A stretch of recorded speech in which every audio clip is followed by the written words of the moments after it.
It has been over a year since my last YouTube video, so let's catch you up on what I've been working on. Now, as you can tell, we are in a totally new space. This is a new garage for Heinz Manufacturing. It's an 1,100 square foot, 3-car attached garage. We bought this house about a year ago, and it's primarily what I've been working on in the past year. It's taken a lot of work to get here.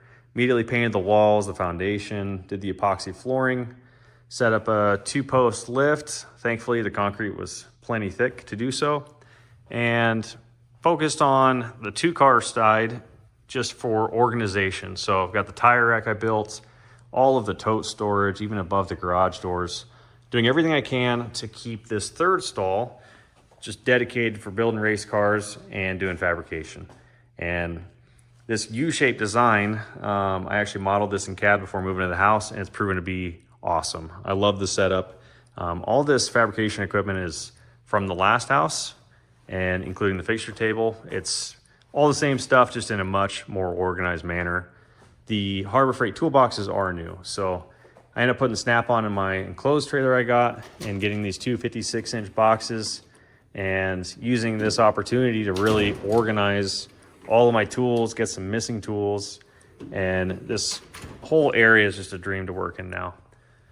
One big addition that I didn't expect myself to get, I've kind of been anti-air compressor, just buying Milwaukee tools and battery-powered stuff. But as you can tell, the RX-7 has a little bit of paint done.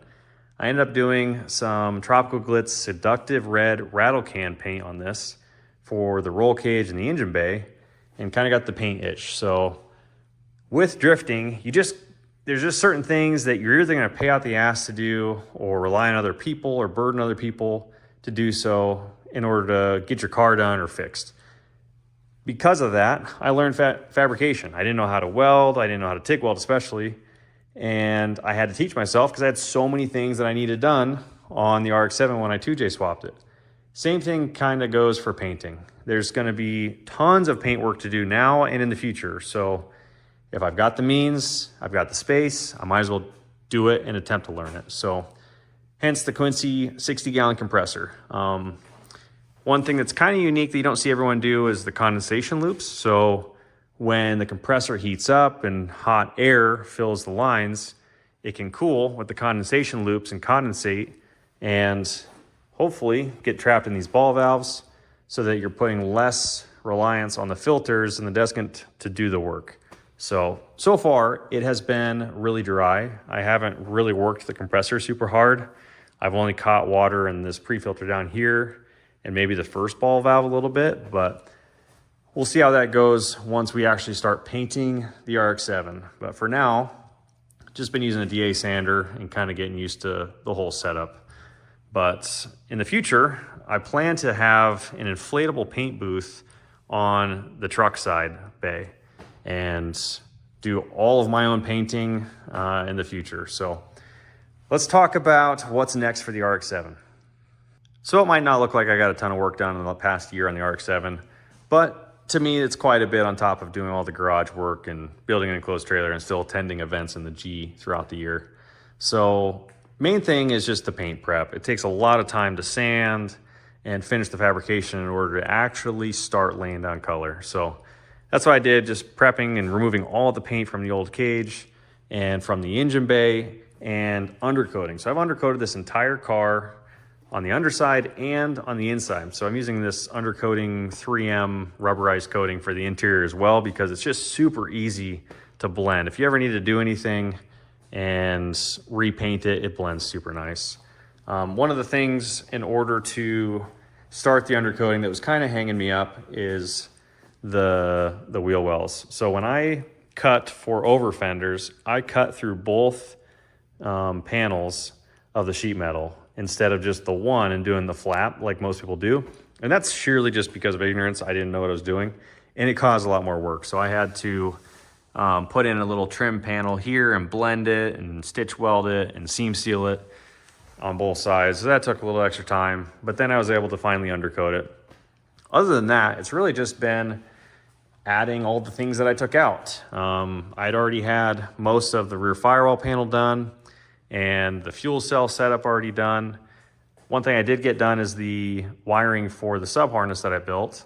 And I did make a diff stud cover to cover the big gap after I had to remove the diff studs. A couple other odds and ends. Did design a battery mount for my anti-gravity battery this year.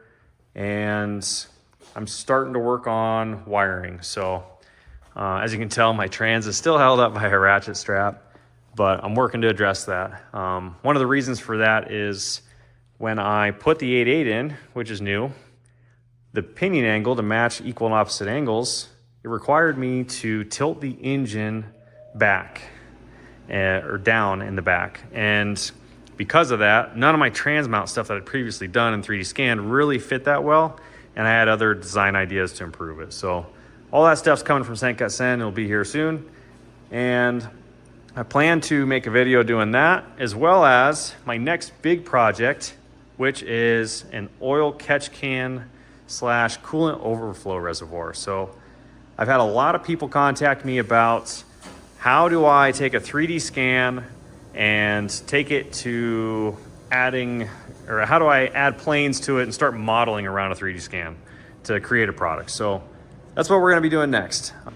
I'm gonna 3D scan this whole corner back here so that I can design the coolant overflow to attach to the back side of the strut tower, and then I'll just weld on an oil catch can behind that to be able to run to the valve covers. So it'll be something that is fairly simple, but shows the entire process of going from a 3D scan to a sketch and model to a Sendcut Send ready product that you can weld yourself at home. So stay tuned, that's coming next. Peace out.